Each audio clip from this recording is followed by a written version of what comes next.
Oi, tudo bom? Aqui é a doutora Cristina Aguiar com a live da quinta-feira. Quem estiver entrando vai dando um oizinho, vai dizendo quem entrou. Eu montei o cenário diferente porque eu acabei de sair de uma live e agradeço o convite da Ana Cristina, diretora do Sistema SBC, porque eu fiz a outra live pelo notebook, porque eu achei que não ia dar pra gente fazer as duas lives seguidas e eu ia ficar com pouquíssima bateria no celular para nossa live da quinta-feira. Então é por isso que eu tô fazendo sentada, usando o mesmo cenário que eu usei para a live do SBC. Agradeço o convite, foi ótima live, era comemorativa a live que eles estão fazendo, comemorativos pelos Dias das Mães. É claro que aqui também deixo o meu carinho. Esse dia é um dia especial para todas nós, onde o nosso maior presente é estar com nossos filhos. Eu vou sair um segundo, vocês vão entrando que eu vou buscar água. Eu já falei 1 hora.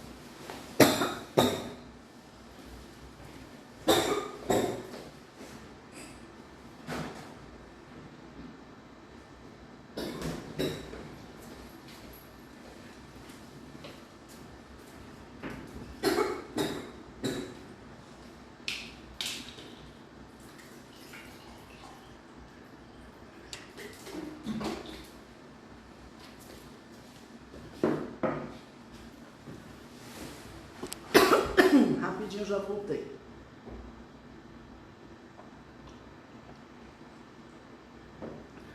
A voz também não aguenta responder perguntas durante tanto tempo. Então esse foi o motivo de eu já não estar com minha voz tão boa assim. A água vai me ajudar aqui.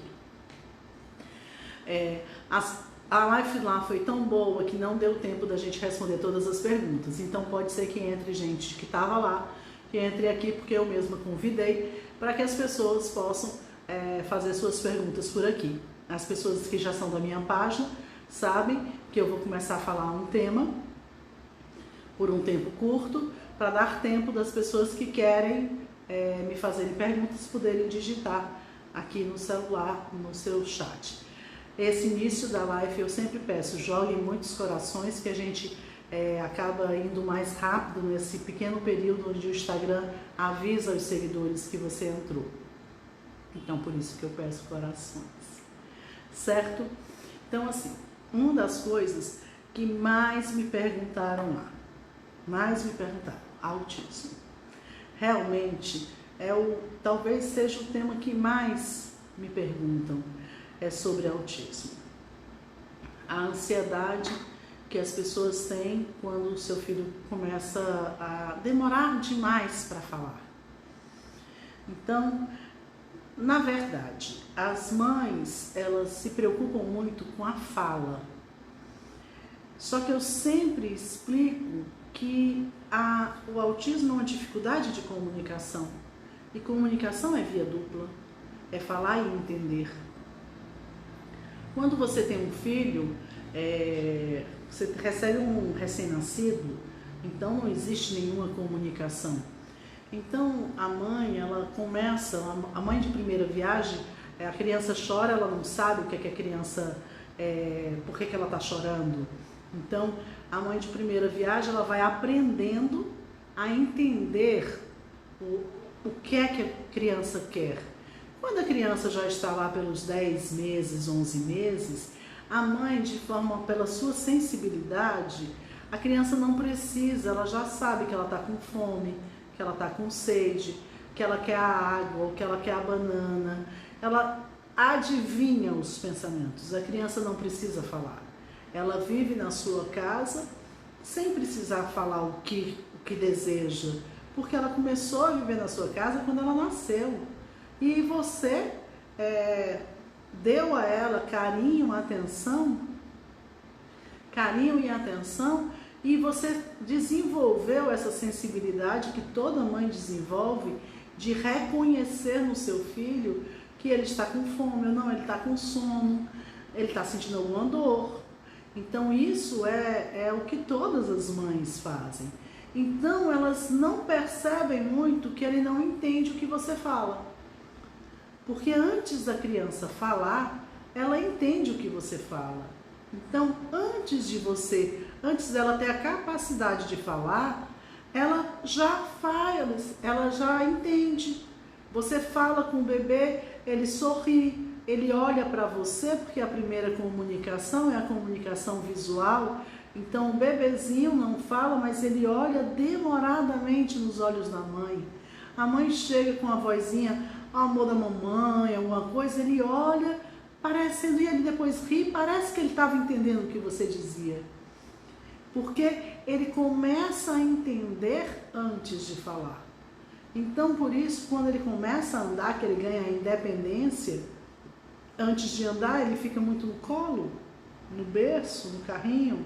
Mas quando ele começa a andar, a mãe já é o cuidado para não botar o dedo na tomada, já é para que ele não tropece. Então você já começa a falar com ele, não pode, olha o dedinho, não pode, me dê, se ele pegou alguma coisa. E ele começa a entender essas coisas antes mesmo de falar. Mas a grande maioria das famílias, elas só têm como sinal de alerta a fala. Então é porque ele não está falando, ele não está falando ainda, ele não fala nenhuma palavra. Então assim, a criança que está demorando para falar, o principal ponto de alerta, ela te entende como deveria para a idade? Isso é importante, porque é claro que se eu tenho uma criança de 1 ano, eu vou exigir dele que ele entenda o que é de 1 ano. Mas se ele tem 2, ele tem que entender o que é de 2. Se ele tem 3, o que é de 3. Quer dizer, o que eu quero que ele entenda é o que é da própria idade dele. Então, assim, hoje mesmo eu atendi uma criança de 4 anos. Aí o pai, mas doutor, ele entende. Quando ele vai lá numa porta, que a porta está fechada e que não está conseguindo abrir, está trancada, ele fica na porta tentando abrir e aí ele fica falando, abre, abre. Sim, mas isso a criança faz com que idade? Com 2, não com 4. Com 4 ele já fala muito mais, ele entende muito mais coisa do que isso. Então, a criança de 4 anos que está com atraso de fala e atraso do que os outros falam, eu sempre estou exigindo dele o que é da idade. Então, claro que ele entende alguma coisa, claro que ele pode falar uma palavra solta, mas ele entende o que é para a idade? Porque a criança que entende tudo, a criança de 3 anos, já até diz que outra pessoa fez alguma coisa com ele. Se um menino bater nele, ele chega para a mãe e fala, bateu no neném, ele já dedura, menino de 3 anos. Então ele entende tudo. A mãe manda, vá, entrega um objeto, vai entregar para o seu pai. Ele vai lá e entrega para o pai. Ele pode fazer isso calado, não falou nenhuma palavra, mas ele entendeu tudo que você falou. Bote em cima da mesa, e ele vai lá e bota em cima da mesa. Você pergunta as coisas que todo mundo ensina para os filhos. Quantos anos você tem? Criança antes de 1 ano, no aniversário de 1 ano, antes do aniversário de 1 ano, a gente já começa a ensinar a criança. Quantos aninhos você vai fazer? Para ele fazer no dedinho. 1. Aí quando outra pessoa pergunta quantos anos você tem, aí ele entrega o dedinho. 1. Quer dizer, ele já entendeu sua pergunta. Mesmo antes de saber falar a palavra 1. Então, o TEA, transtorno do espectro autista, por definição, é uma dificuldade de comunicação. Então a criança tem dificuldade na fala e no entendimento do que o outro fala. Então é via dupla. E esse eu acho que é o grande sinal de alerta. Porque as características, elas existem. E a maioria das crianças com autismo possui algumas das características, mas não todas. Então, e elas não são obrigatórias. Então, ter movimentos estereotipados, Acontece em diversos casos, mas não é obrigatório. Existem tantos outros que não possuem movimento estereotipado. Então, o movimento estereotipado, ele chama atenção. Ele, quando presente, ele é um sinal de alerta. Mas, na ausência dele, não descarta o diagnóstico. A ecolalia, que é a repetição da palavra. Você pergunta, quantos anos você tem? Aí o menino repete, quantos anos você tem? Você pergunta, você quer banana? E ele responde, você quer banana? Ele não está respondendo nada. Ele está fazendo um eco da sua palavra. Isso é muito comum no autismo. Porém, nem todos os autistas fazem ecolalia. Então, a ausência da ecolalia não descarta o diagnóstico de autismo. Então, os sinais de alerta que as pessoas que fazem conteúdo pela internet, eu mesma fiz no meu canal esse vídeo sobre 5 sinais de alerta. A gente fez e todo mundo faz para tentar ajudar, mas eu vi que no decorrer do tempo, que em vez de ajudar, eu estava atrapalhando, porque as pessoas entenderam que aqueles sinais de alerta eram obrigatórios. Então, se o filho não tem aqueles sinais de alerta, então descarta o autismo. Não, as características, não é por elas que nós fazemos o diagnóstico. E as crianças, quanto menos característica tiver, melhor. Porém, se possuem dificuldade de comunicação, elas podem estar dentro do TEA. Pela dificuldade de comunicação, que é a definição, e não pela característica. Então, a ausência de ecolalia, a ausência de distúrbio do sono, a ausência de seletividade alimentar, ela não afasta o diagnóstico do TEA. Quando presentes, elas são sinais de alerta para que a mãe perceba, doutora, porque ele gosta de enfileirar os objetos. É uma característica comum, então foi por isso que eu trouxe, porque eu acho estranho, porque ele fica enfileirando. Mas quando você vai atender esse paciente, não é o ato de enfileirar que você vai examinar. Você vai examinar qual é o grau de comunicação que essa criança possui e se está adequado para a idade que ele possui. Então, é uma das dúvidas maiores que, assim, de uma forma até comum, todas as mães elas querem, claro que todo mundo quer que seu filho não tenha nada. Então, por isso, esses vídeos dos 5 sinais de alerta, às vezes acabam tardiando a procura ao médico, porque como a criança não possui os sinais de alerta que foram vistos em algum vídeo, com isso, então graças a Deus ele não é autismo, não tem nem possibilidade, porque ele não faz ecolalia.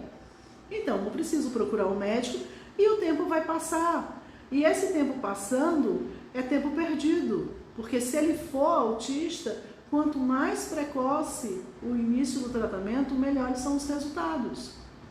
Então, por isso eu mesmo parei de fazer os vídeos e fiz até um vídeo explicando, porque os vídeos eram feitos de sinais de alerta para ajudar, mas vi que em muitos casos, em vez de ajudar, da pessoa poder ter o alerta de procurar um médico, fez ao contrário, fez com que a pessoa não procurasse um médico, porque achou que o diagnóstico e a possibilidade estava descartada. Então, querendo mais uma vez colocar esse assunto, porque eu mesma fiz esses vídeos. Vou ver aqui as perguntas. Estou voltando lá para o início para não perder ninguém, certo? Não perder nenhuma pergunta.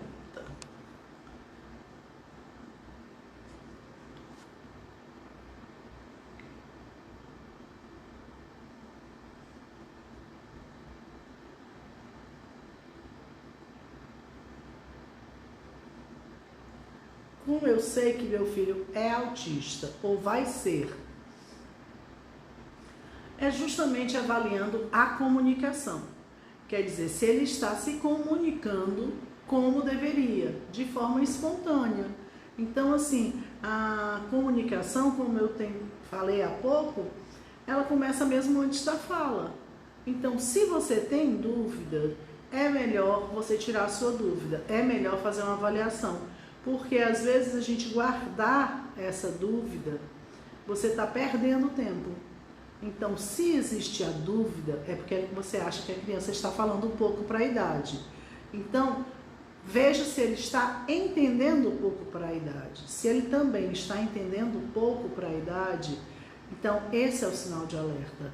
Então, é o sinal de alerta para que você possa procurar uma ajuda e fazer o diagnóstico, ou então uma profissional poder descartar para você e te orientar as formas de estimulação para que ele fale melhor e se comunique melhor.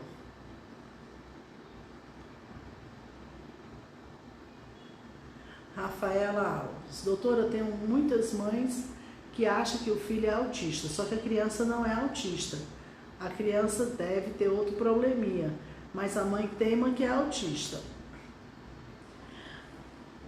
Assim, vou tentar falar de uma forma... Existem também muitas confusões entre o autismo e o atraso do desenvolvimento.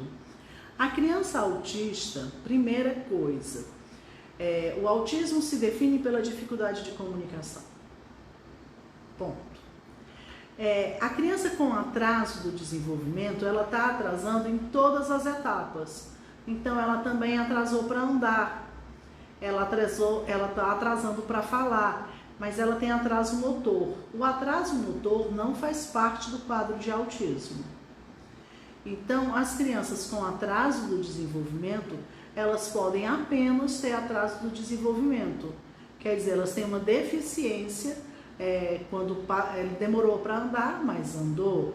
Demorou para falar, mas falou. Só que agora a gente percebe que ele não fala com as crianças da idade. E às vezes é feito o diagnóstico de deficiência cognitiva, que significa deficiência intelectual. E eu não sei, mas eu não sei dizer assim, eu sei, mas eu estou dizendo que não sei. Mas é mais difícil a mãe aceitar a deficiência intelectual do que o autismo. Então, aceitar que a criança tem uma deficiência intelectual é uma coisa muito difícil para as mães.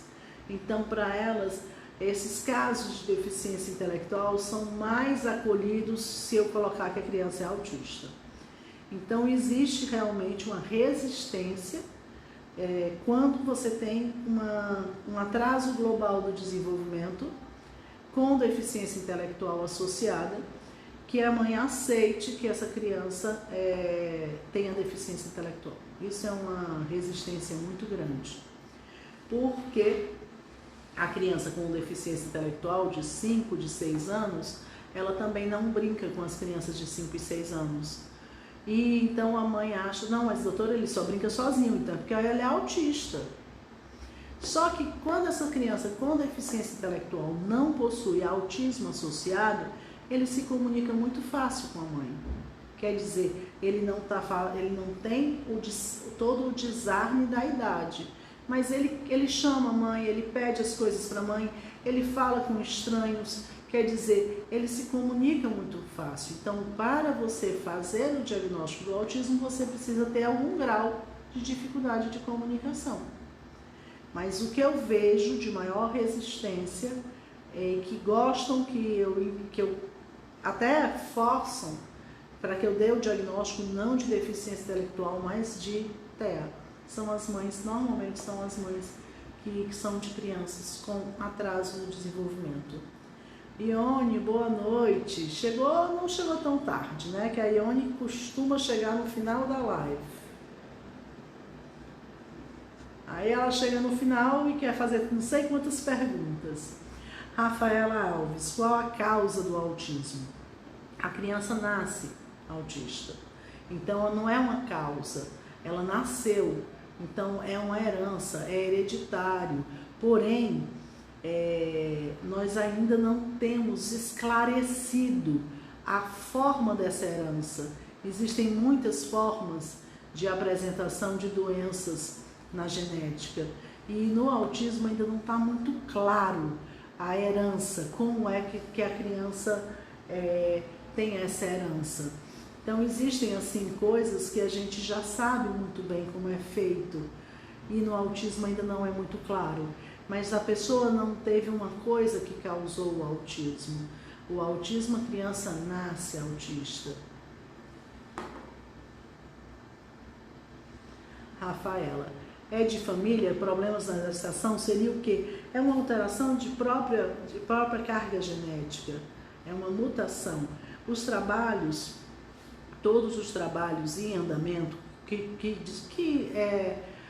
divulgaram os resultados parciais mostram ser uma alteração genética, porém, a gente ainda não tem o exame genético, porque não foi ainda definido, conseguiram ainda um exame que possa, como, por exemplo, outras doenças como síndrome de Down, nós já temos. A síndrome de Down é uma trissomia do cromossomo. Então, quer dizer, a gente faz a contagem do cromossomo. E aí você vê que em vez de 2, você tem 3. Então, faz o diagnóstico da trissomia. Mas, no autismo, nós não temos ainda exatamente o exame. Porém, seria um problema mais ou menos parecido no sentido que a criança com Down, ela nasce com Down. A criança com TEA, ela nasce com TEA. Bruna, doutora Cristine, boa noite. O tratamento, no caso da ecolalia, é com a fono? O tratamento do autismo é com a fono, terapia ocupacional e psicologia. A gente pede que faça assim, um tratamento com equipe multidisciplinar, mais de um terapeuta, porque nós temos melhores resultados. Então, assim, a fonoaudiologia ela é primordial no autismo, mas hoje em dia a gente encaminha para mais terapeutas, porque essa equipe multidisciplinar, ela acaba te dando melhores resultados. Rafaela, a senhora é a melhor doutora, esclarece tudo, amo suas lives. Muito obrigada, Rafaela. Bruna, minha filha é autista e tem muita ecolalia. Bruna,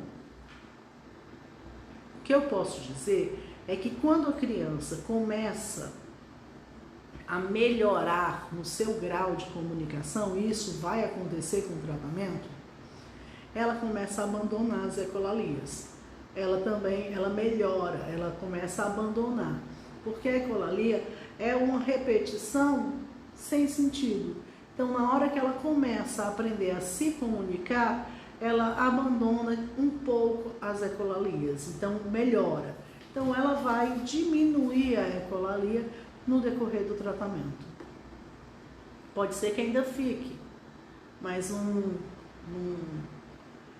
grau menor. Pedro Vitor, beijos. Pedro Vitor, beijos. Isabelle Souza, um bebê com síndrome de Dandy-Walker pode ter autismo? Pode. Dandy-Walker é uma má formação. Uma criança com Down, a criança com Down, ela tem um atraso do desenvolvimento, ela tem algumas alterações na sua fisionomia, ela tem a hipotonia, ela tem várias características próprias do Down. A grande maioria dos pacientes com Down possui apenas o Down. Porém, eu posso ter um Down que também possui epilepsia. E eu posso ter um Down que também tem dificuldade de comunicação. Eu acho que o Down, como é muito conhecido, eu acho que quase todo mundo já viu uma criança com Down, elas são super simpáticas e carinhosas. O padrão delas, normalmente elas são muito carinhosas e são falantes e são simpáticas. Elas se comunicam com grande facilidade. Porém, existem pacientes com Down que tem o TEA associado, quer dizer, uma comorbidade, duas doenças no mesmo indivíduo. Quando a gente tem uma epilepsia no Down, eu também tenho uma comorbidade. A maioria dos pacientes com Down possui epilepsia? Não. Não é uma regra, não faz parte do Down a epilepsia, mas podem surgir. No Dandy-Walker, que é uma má formação do sistema nervoso central, ter TEA não faz parte do Dandy-Walker, mas eu posso ter um paciente com Dandy-Walker que tem em associação ao autismo? Pode. Na verdade, você pode ter o autismo em associação com qualquer doença. Eu posso ter o autismo numa criança que não só tem o autismo, mas eu posso ter dentro de uma criança que tem uma síndrome de Down, que tem um Dandy-Walker, que tem uma hidrocefalia com válvula. Quer dizer, o autismo ele nasceu com o autismo.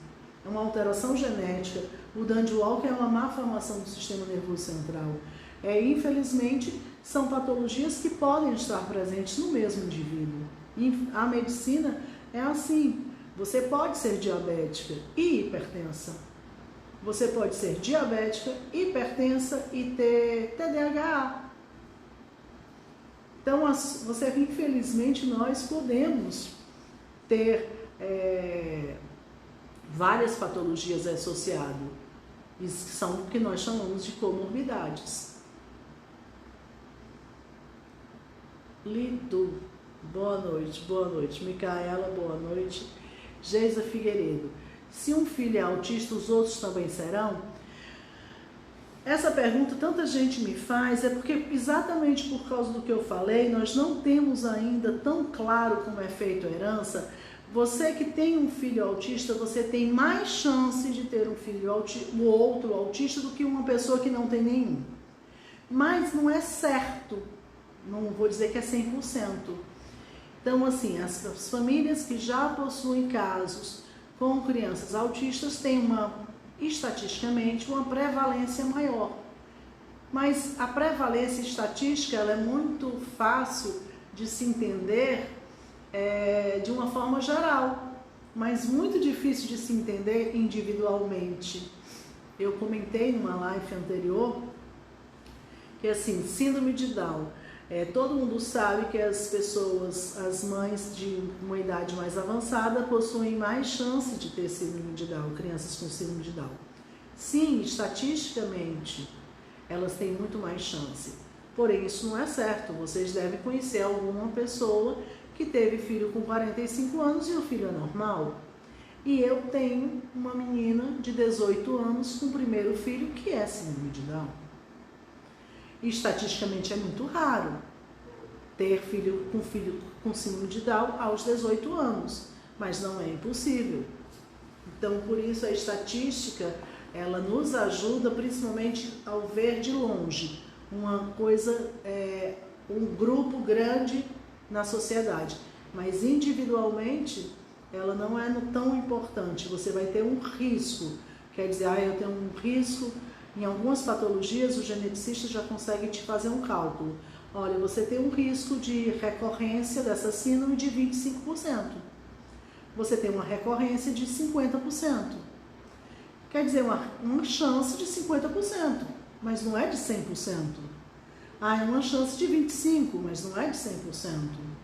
Então, esse cálculo já pode ser feito pelo geneticista em diversas patologias, mas ainda não pode ser feito no autismo, porque toda a herança, como é feita essa herança, não está ainda totalmente esclarecida. Daiane, no caso do meu filho, ele fez todos os exames genéticos, deu tudo ok, mas ele é um autista. Mas ele fez os exames que existem agora, para síndromes genéticas. Ele não fez para o autismo porque não existe ainda.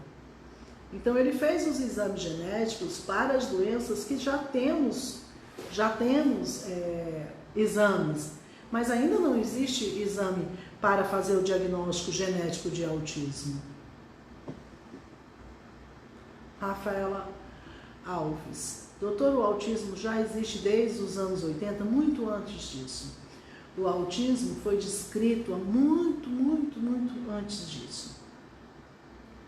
O autismo teve eu dei uma aula que eu fiz uma pesquisa. Então, a primeira pessoa agora eu não me lembro mais das datas, mas a primeira pessoa que descreveu o autismo foi um médico alemão.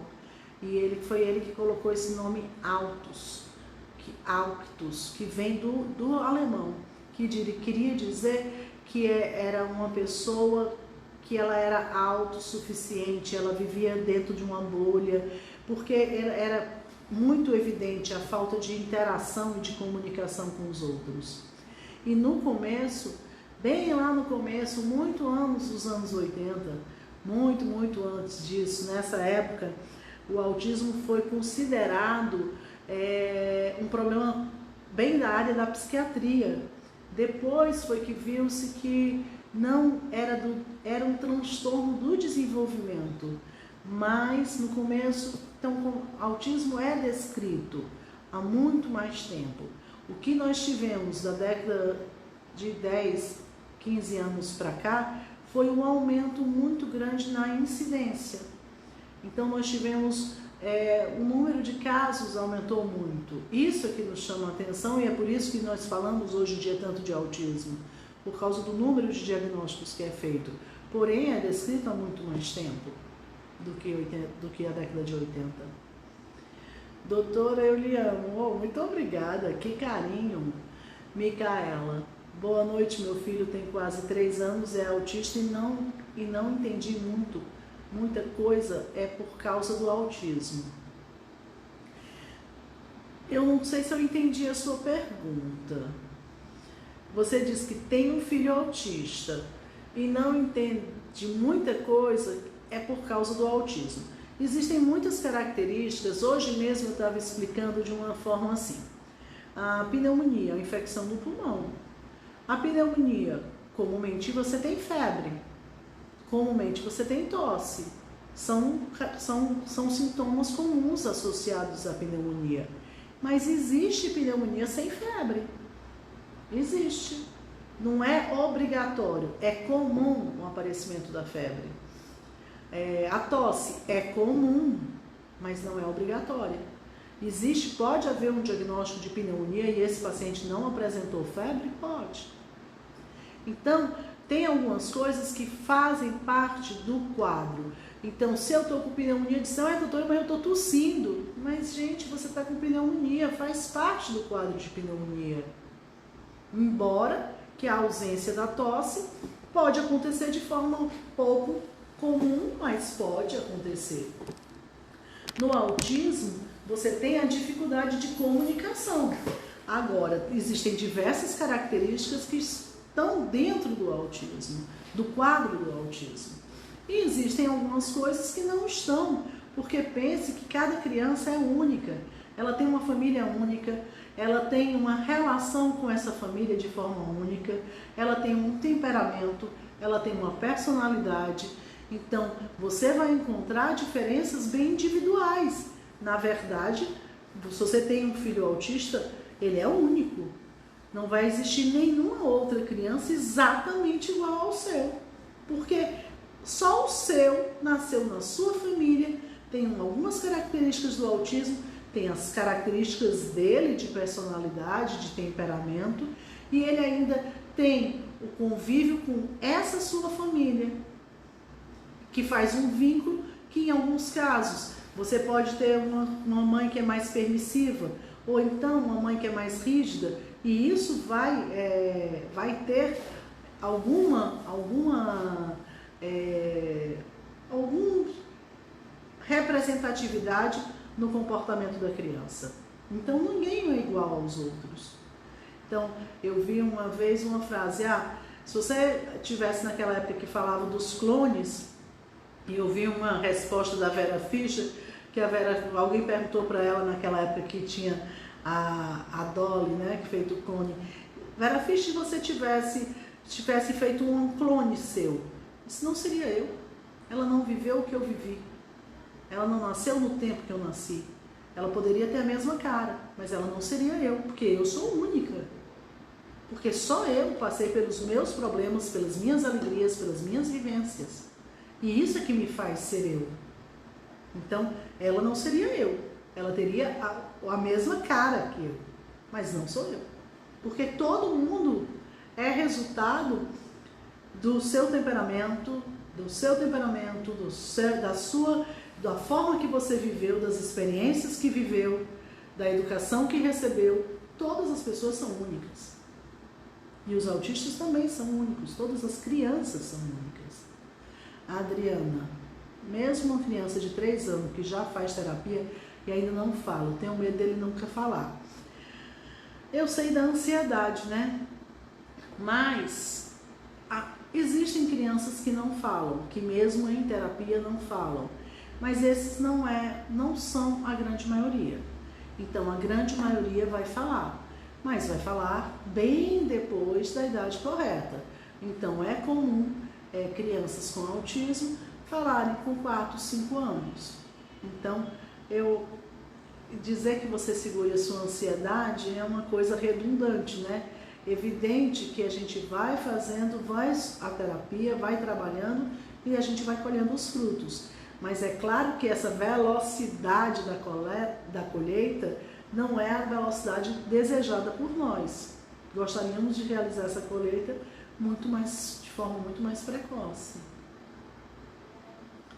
Bruna Bandeira, obrigada, doutora. Rafaela, Adriana Polar, ele vai falar assim, tudo no tempo dele. Exato, as chances dele falar são muito grandes. O número de crianças que não falam é bem pequeno, existem, por isso é que a gente não pode dizer com o médico, as pessoas pegam a palavra do médico assim. Então a gente tem que falar, não são todos, mas o número de pacientes com autismo em tratamento que vão continuar averbais é muito pequeno. Então a chance dele é de 90% de falar, é muito alta. Então, mas não vai falar na idade correta, vai falar com um atraso importante na idade.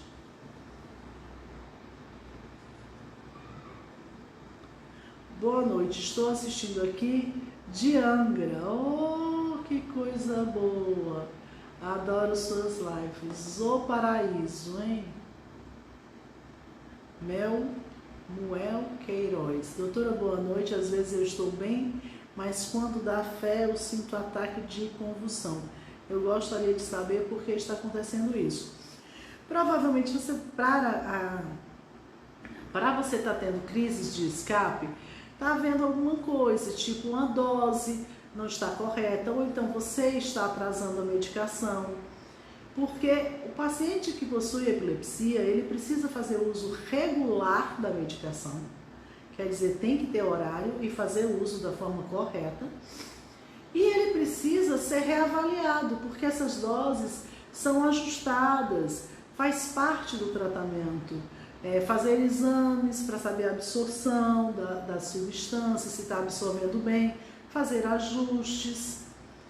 Então, se você está tendo crises de escape, então deve estar acontecendo uma das duas coisas. Ou você está não está prestando muita atenção e com isso esquece doses, atrasa doses, ou a dose que você está usando não está suficiente.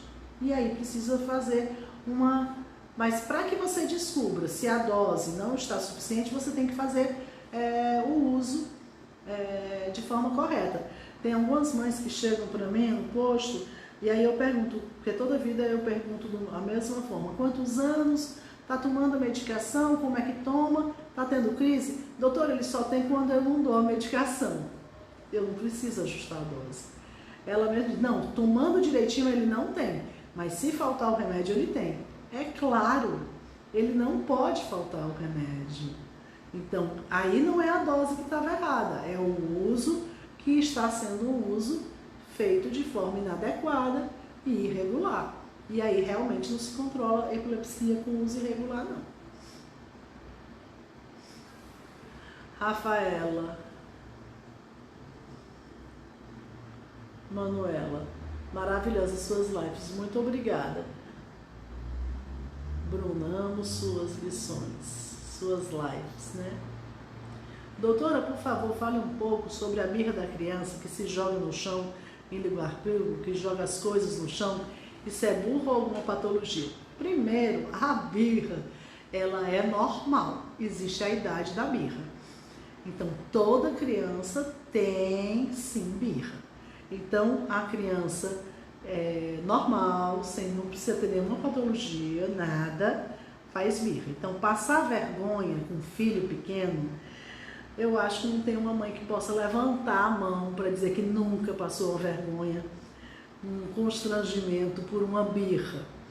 Agora, a criança, ela começa a fazer a birra, a fase maior da birra é mais ou menos entre 2 anos até os 4, porque ele tem que aceitar o não. Então, um dos erros mais comuns é que a pessoa cede à birra. Quer dizer, o escândalo está tão grande que você deixa ele fazer o que você tinha dito que ele não podia fazer, ou dar o que você disse que você não ia dar. E esse comportamento de ceder à birra, isso fortalece que a birra continue e que se prolongue. Ele tem que aceitar o não, que ele não pode ir, que ele não pode comer, que ele não pode fazer as coisas, independente do escândalo. Mas o escândalo às vezes é imenso. Então a gente tem que fazer esse ensinamento é dentro de casa. Infelizmente, estou falando isso para todas nós. O filho só faz fora de casa o que ele faz em casa.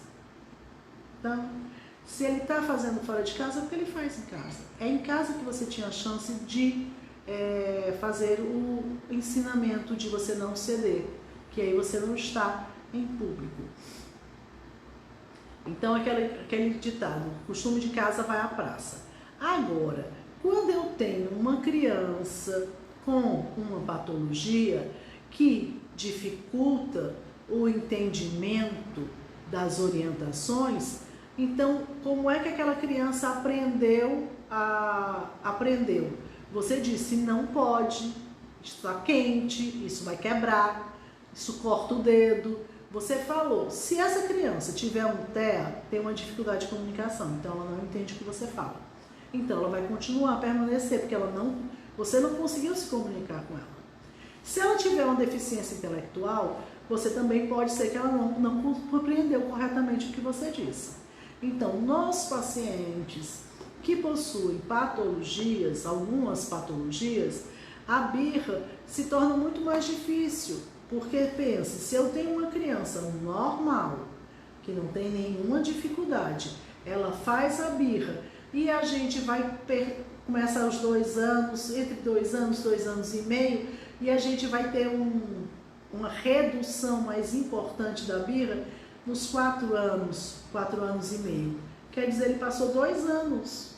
Você passou 2 anos para ensinar numa criança perfeita, sem nenhum problema. Então, é claro, se eu tiver um autismo, um atraso, qualquer coisa que me dificulte o desenvolvimento e o desenvolvimento das habilidades, qualquer coisa que ele for aprender, ele vai demorar mais do que o outro. Então, 2 podem virar 4 anos, podem virar 6 anos, dependendo se ele tem diagnóstico. Mas criança normal faz birra. Então, você não precisa dizer que essa criança tem alguma coisa, porque ela faz birra. E muitas pessoas reforçam a birra. Eu já falei muitas vezes isso no consultório. Paciente ele caiu, a criança caiu, está chorando. Você vai lá, bota no colo, você vai ver se machucou, você dá carinho. Ele caiu. Ele está fazendo uma birra. Quer dizer, você sabe que ele está fazendo uma birra porque você disse que não. Como é que você pega ele no colo e dá carinho? O que é que ele vai entender? Que é uma coisa boa. O comportamento dele é bom, porque ele recebe carinho e atenção. Então, a quantidade de mães que eu vejo das crianças fazendo birra no consultório, elas pegam no colo, tentam acalentar, dão um peito. Mas, gente, se ele está fazendo uma birra, você está fortalecendo a birra. Porque você está demonstrando amor e carinho num comportamento errado. E você queria dizer exatamente o contrário. Eu não quero que você se comporte assim. Então, muitas vezes, na psicologia tem isso, que eles falam, o comportamento errado só permanece quando ele é reforçado.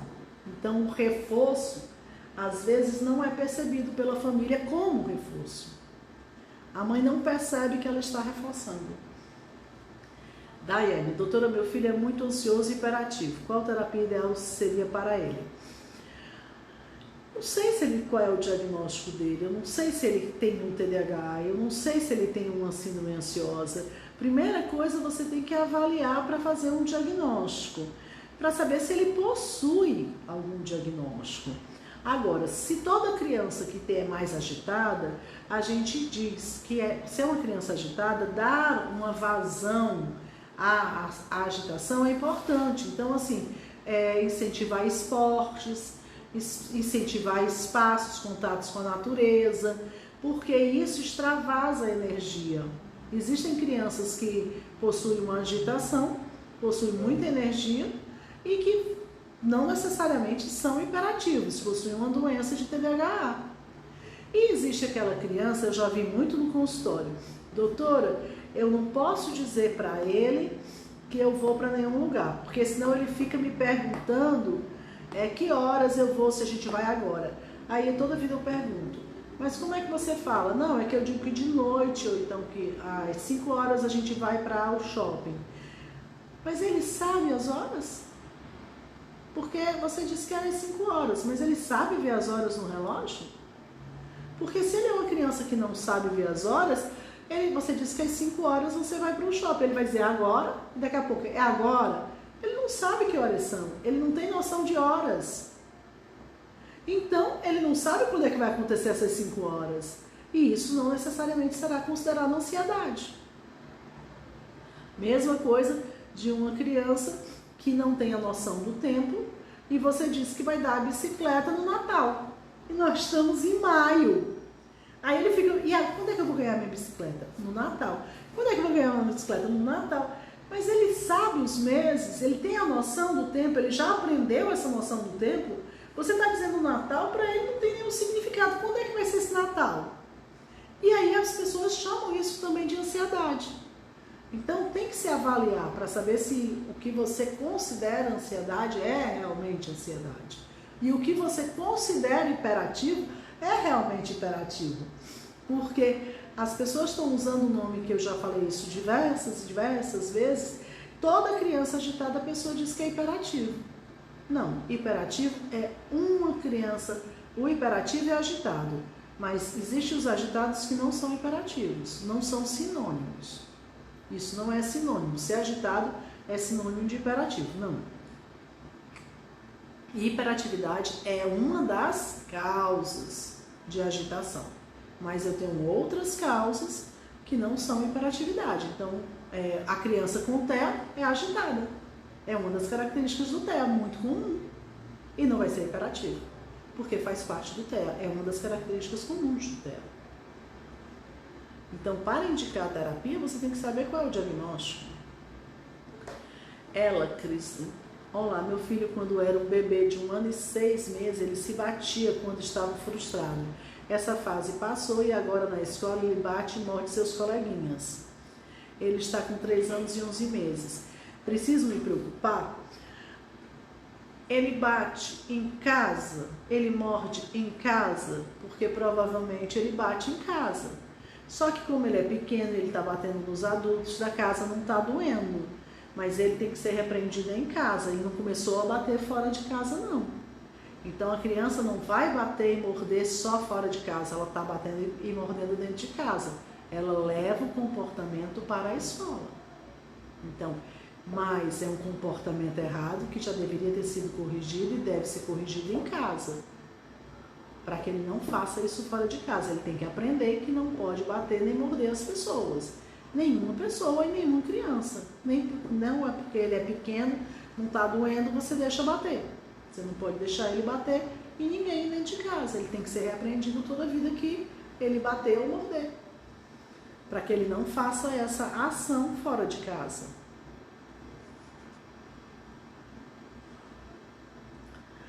Micaela, obrigada. Quis realmente falar isso, que ele aparece não entender o que eu falo e ensino. Meu filho aprendi algo e com 1 semana esquece. Micaela, essa é uma frase comum, mas nem sempre é a verdade. Porque você ensinou. Só que isso não quer dizer que ele aprendeu. Ele repetiu o que você ensinou. É diferente de aprender.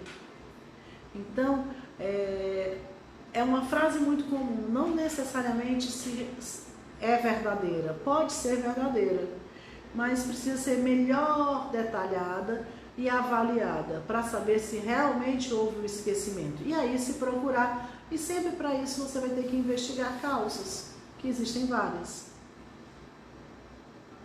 Pedro Vitor, eu tenho um filho autista e estou grávida, mas são de pais diferentes. Mesmo assim pode nascer autista? Quando como são os mesmos pais, você tem uma chance maior. Mas mesmo sendo de pais diferentes, dizer que você ainda tem chance, tem. Mas você já está grávida, não pense nisso, não pense nisso. É morrer de véspera, que nem peru. Quer dizer, você não, mesmo que fosse dos mesmos pais, da mesma mãe, mesmo assim não seria 100% de chance que você teria um filho autista, se fosse do mesmo pai. Então, por isso, as suas chances existem, mas elas não quer dizer que vai acontecer. E você já está grávida, então para que se atormentar? Então, se por acaso acontecer, eu tenho certeza que você vai amá-lo. Mas é claro que todas nós torcemos, e você também, para que não seja. Mas agora não vale a pena sofrimento. Deixa a vida te mostrar. Manuela, quando a criança que já toma direitinho um remédio, adoecer, tiver febre, aumenta as chances de convulsão? Sim, aumenta. Pode haver uma descompensação das crises durante um quadro febril, porque durante uma doença bacteriana ou viral, que você tem febre, que está doente, isso muda o metabolismo. A criança, a gente quando está doente, a gente tem mais sede, está mais cansado, não está disposto, tem uma queda do apetite, o seu metabolismo muda. E aquela substância que você está dando como anticonvulsivante, ela é metabolizada. Então, em momentos de febre, você deve ter um controle maior do quadro febril para não deixar, usando antitérmicos e controle de temperatura, mas mesmo assim você pode ter uma descompensação de crises. É uma das causas de descompensação de crises, é a presença de febre.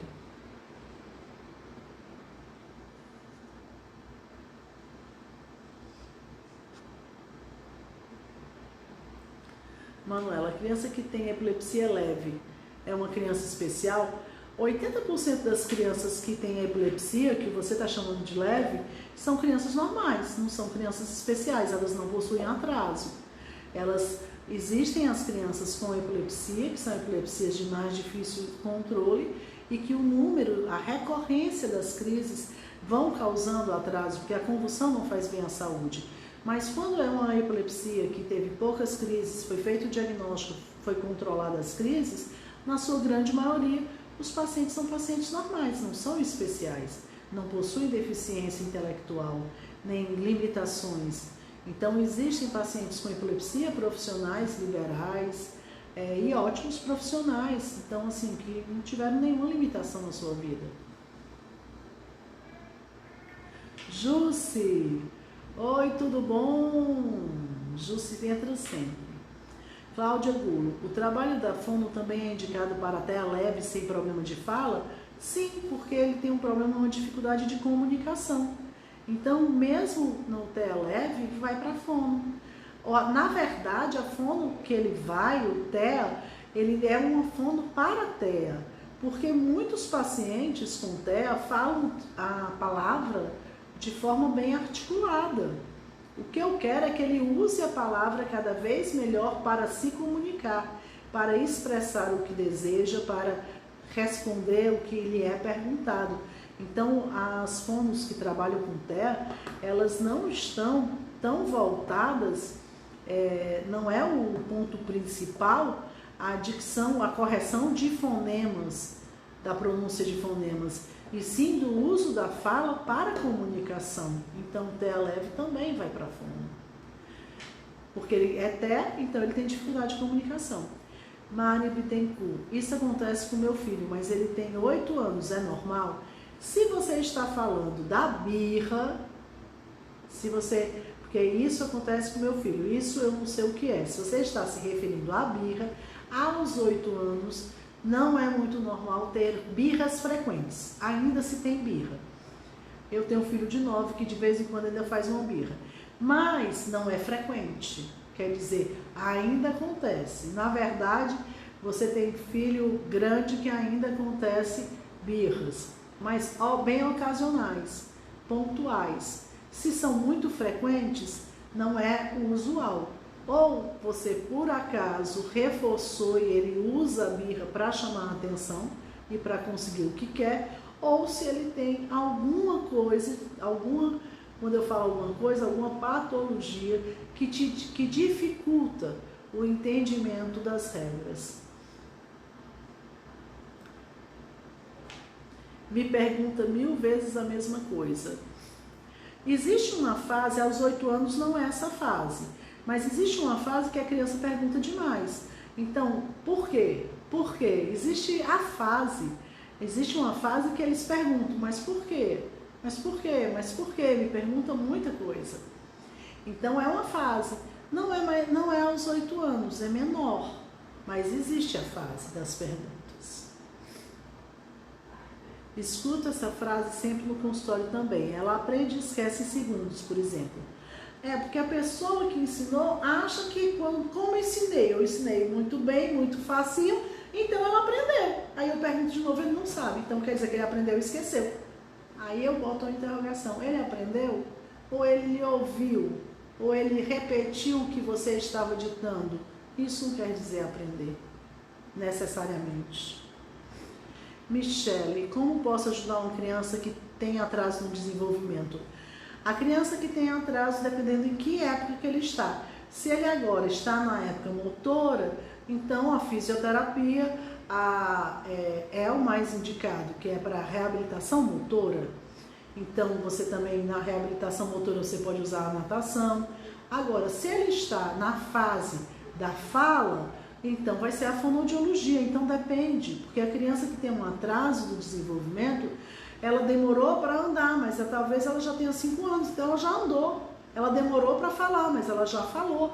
E agora as queixas principais estão no rendimento escolar, porque ele não consegue acompanhar. Se ele estiver numa fase que já é coordenação motora fina, às vezes a terapia ocupacional vai te ajudar muito, a psicomotricidade vai te ajudar muito, porque coordenar a mão para pintar, desenhar, para fazer a letra, para se preparar para a alfabetização. A psicopedagogia também vai te ajudar, então depende da idade. Quer dizer, a gente vai trabalhando a dificuldade que existe nesse momento. A gente sanou a dificuldade desse momento, aí no próximo momento eu tenho outra dificuldade, que eu vou trabalhar essa outra dificuldade.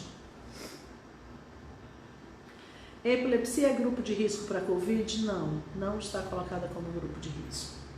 Lena Pereira, boa noite. Meu filho é autista, agora eu descobri que ele tem uma síndrome rara. Tem noite que ele acorda chorando sem motivos. Pego ele, coloco de novo e ele começa a chorar. O que pode ser? Existe o terror noturno, que é uma coisa comum, acontece em crianças que nem precisam ser autistas, são crianças com problemas respiratórios. Eu tenho um vídeo no meu canal Neuropediatria para você que explica terror noturno. Existe o distúrbio do sono do autista, que é comum, é uma das características. Então, ele, como você disse que ele é autista, ele pode ter distúrbio do sono associado, que faz parte do próprio do próprio quadro de autismo. Então, existem algumas possibilidades. Então, precisa ser investigado, tá entendendo? E você disse que fez um diagnóstico de síndrome rara. Existem síndromes que se cursam com distúrbios do sono. Dayana. Doutora, meu filho tem STEA com CDF84, toma risperidona, fluoxetina. Às vezes eu acho que não faz efeito porque ele continua muito agitado e só quer comer. Por isso que gostaria de saber qual terapia seria adequada. As medicações, a agitação faz parte do TEA. Agora, as medicações tentam diminuir a demanda, que são as suas queixas. A risperidona está tentando diminuir a agitação, porém ela tem um efeito colateral de aumento de apetite. Então você deve estar com um efeito colateral do aumento de apetite e sem o controle adequado da agitação. A agitação no TEA, as terapias, a parte bem lúdica, então tem muita gente que faz musicoterapia, existem os esportes para poder dar vazão à energia da criança. As crianças com TEA, o contato com a natureza é muito importante, ajuda muito, acalma muito. Então, passeios no parque, passeios onde ele tem espaço para andar, para ver as coisas. que ele pode ver as coisas e ter contato com as árvores, com as flores, com os passarinhos. Esse contato ajuda muito, acalma muito. E a outra coisa que acalma muito é a retirada dos eletrônicos. Então, às vezes a criança é agitada, faz uso para reduzir a agitação, mas ele vive no celular. E o celular produz uma fotoestimulação que piora a agitação do TEA. Então a mãe está reclamando da agitação, dá remédio para agitação, mas também dá o celular, o tablet. Então é aquele negócio, o remédio dá o veneno. Então às vezes você tirando as mídias, tirando a fotoestimulação dos aparelhos eletrônicos, você também vai ter uma melhora do quadro de agitação. As terapias são a equipe multidisciplinar. Então, as terapias que você já deve realizar. O que você pode entrar além delas são os esportes, essas atividades de lazer, que a musicoterapia, a psicomotricidade, quer dizer, coisas que vão ajudar, porque você está com queixas importantes na agitação. Silvana Bandeira, linguagem funcional, isso. Que ela está falando quando eu me referi que eu mesmo TEA leve precisa fazer a fonoaudiologia. Ele fala corretamente as palavras, mas ele não fala para se comunicar. Então ela está colocando, ela não faz linguagem funcional. Silvana Bandeira, perfeito, doutora. Gislaine, verdade, 8 anos já se espera que saiba lidar melhor com as suas emoções. Jô, doutora, como devo agir com crises de ausência? Pois minha filha tem crises várias vezes ao dia. A crise de ausência ela é muito rápida, então você não precisa de nenhum cuidado. As crises que são generalizadas do tipo tônico, clônico, é que você deve colocar a criança em decúbito lateral, porque ela tem queda ao solo, você deve evitar traumas, mas a de ausência, você não precisa fazer alguma coisa de urgência, porque normalmente se a criança está em pé, ela fica em pé. Se ela está sentada, ela fica sentada. Então, normalmente você não precisa fazer nada. Agora, o que precisa ser feito é você voltar frequentemente, fazer o uso regular da medicação e fazer os ajustes necessários para o controle das crises. Mas no momento da crise, na crise de ausência, normalmente a criança, se está em pé, ela fica em pé, se está sentada, ela fica sentada, não tem queda ao solo. Como não tem queda ao solo e nem perda completa da consciência, ela não tem vômitos no momento da crise, ela não tem risco de sufocação. Então, coisas que a gente se preocupa nas crises generalizadas, tônico-clônicas, por exemplo. Silvana Bandeira, isso mesmo, é preciso avaliar sempre, a demanda vai mudando. Ecoterapia é uma outra coisa, eu adoro ecoterapia, porque o contato com o animal lhe ajuda. A ecoterapia, mesmo fazer o hipismo na criança normal, já é uma coisa muito boa, diminui muito a ansiedade. Nesse período da pandemia, as crianças neurotípicas, normais, se tornaram muito ansiosas, irritadas pelo confinamento, pela ausência da comunicação que eles tinham com os amigos, que é a vida social deles. A escola é a primeira sociedade da criança. Aqueles amigos são as relações sociais dele mais importantes, porque são da mesma idade. O pai e a mãe são adultos e ele é criança. Existe uma relação, uma comunicação e uma relação social diferente. Gente, está passando de 1 hora. Eu não vou conseguir ficar tanto tempo porque eu já vim da outra live. Então a voz, nem as fonoaudiólogas que digam aí, minha voz não aguenta, senão eu começo a tossir. Minha filha canta, Michele, minha filha canta, fala muitas palavras, conhece o alfabeto, forma as palavras, porém ela não conversa com a gente. Ela tem 3 anos. Uma fono ajudaria nesse desenvolvimento? Sim. É exatamente o que nós estávamos falando, linguagem funcional. Porque o TEA, muitos eles falam corretamente. E eles falam todas as cores, nomeiam cores, falam o alfabeto, repetem palavras. Sim, mas é uma fala que não funciona, que não se comunica, que não existe, não tem uma função. Então, ela precisa da fonoaudiologia para desenvolver. E a fonoaudióloga que atende o paciente com TEA tem que ser uma fonoaudióloga com experiência em TEA. Nem toda fonoaudióloga tem experiência com TEA. Se é uma fonoaudióloga que não tem experiência com TEA, você vai perder muito tempo, porque não sai do canto. Então, os pacientes com TEA precisam ir para fonoaudiólogos com experiência em atendimento do TEA. Não é qualquer fono, porque existem muitas fonos que fazem o trabalho que é de voz, de dicção, de correção de fonemas, de correção de gagueira, da criança que não fala os fonemas corretos, que possui trocas, subtrações, e ela vai fazer exercícios que estão relacionados à voz. Já a fono, que vai tratar o TEA, ela vai tentar trabalhar essa linguagem funcional, quer dizer, a emissão da voz, mas para a comunicação, porque essa é a dificuldade do TEA, a dificuldade de comunicação. Gente, vou encerrar a live. Acho que eu já respondi muita gente, né? Silvana Bandeira, fiz correto? Falei corretamente? Não é, eu perguntei uma vez para uma fono. Eu disse, olha, quando eu mando para fono, eu digo que elas procurem uma fonoaudióloga com experiência em TEA. Aí ela disse, doutora, é verdade. Se for uma pessoa sem experiência, que não tem abordagem para TEA, realmente é perda de tempo. Porque muitos têm a formação tradicional, e a formação tradicional é para exercício de correção, de dicção, de articulação da palavra, de articulação de fonemas, quando tem subtrações, trocas. É uma abordagem completamente diferente. Gislaine, doutora, sou terapeuta ocupacional, criança com 3 anos, com queixa da família de comportamento inadequado, birra. Pode evoluir para TOD? Poder pode, mas é que ele está na idade da birra. Está tão lá longe, está entendendo? A idade do TOD. 3 anos é a idade da birra. E aí a família precisa ser orientada, porque é o que eu estou dizendo, o reforço da birra, ele nem sempre é claro. Às vezes diz, não, mas doutor, eu não cedo.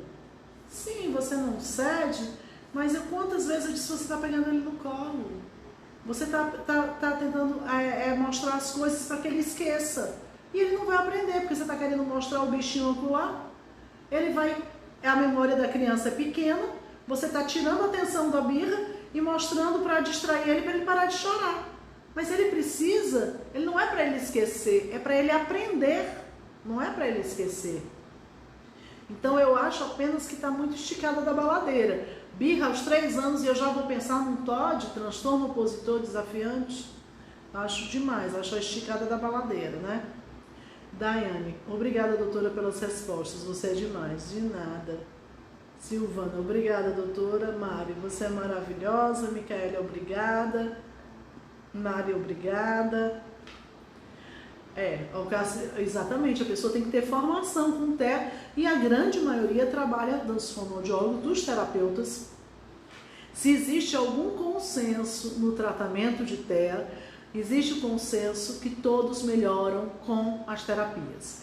E dentre as terapias, existe também um consenso que a aplicação do ABA é a linha mais aceita para o tratamento com TEA. Então, isso, existe muito pouco consenso no TEA. Esses eu acho que são poucos, dos poucos que quase todo mundo está na mesma linha. Amanda Patrícia, doutora, como saber se a fono e a fisioterapeuta está capacitada para atender crianças com paralisia cerebral? A paralisia cerebral é diferente do TEA. A fono, normalmente a fono tem essa capacidade, porque na paralisia cerebral você vai trabalhar muito a coordenação da deglutição. Então todas as fonos têm essa formação, porque essa é uma formação básica da formação de todos os fonos. Os fisioterapeutas, já existem os fisioterapeutas que não atendem crianças. Então quando você tem paralisia cerebral, normalmente a gente quando é bem pequeno, a gente chama de estimulação precoce. Depois você chama fisioterapia. Mas o fisioterapeuta mesmo que não tem experiência, ele não quer atender criança. Se ele é um fisioterapeuta que ele tem um interesse dele mais voltado a lesões articulares dos atletas, lesões de exercícios, de esportes, ele não quer atender, porque ele não tem prática Então eles não atendem. Eles mesmos dizem, não, eu não faço atendimento em criança. Então, mas é um atendimento muito mais fácil de ser encontrado, a fonoaudiologia da criança com paralisia cerebral. Porque principalmente a gente precisa trabalhar a deglutição. E isso é a coordenação da deglutição e o fortalecimento da musculatura. Isso é todo fonoaudiólogo tem dever de saber sobre isso. Porque é uma coisa que está presente na formação deles. Certo? Gente, eu vou me despedir de vocês. Até a próxima terça-feira, às 5 horas da tarde. E na próxima quinta-feira, às 20 horas. Quem quiser compartilhar a live, você pode compartilhar a live quando eu salvar pelo IGTV. E também quase todos os temas que eu respondi aqui, eu já tenho vídeos ou textos sobre essas respostas. Porque tudo que vocês me perguntam são exatamente o que me ajuda a fazer o material do blog e do canal. Então, no blog e no canal, eu faço o blog, eu estou com menos tempo agora de escrever textos, que eu preciso, ele é o meu queridinho, mas eu tenho sem tempo.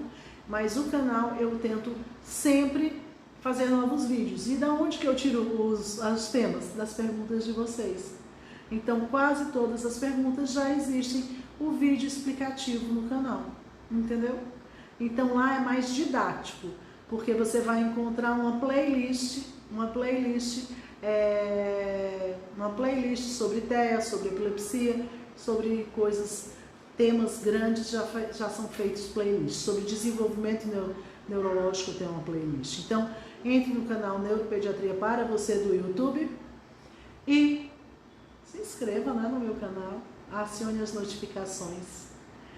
Obrigada, boa noite, que agora eu vou descansar. Beijos para todos e feliz Dia das Mães.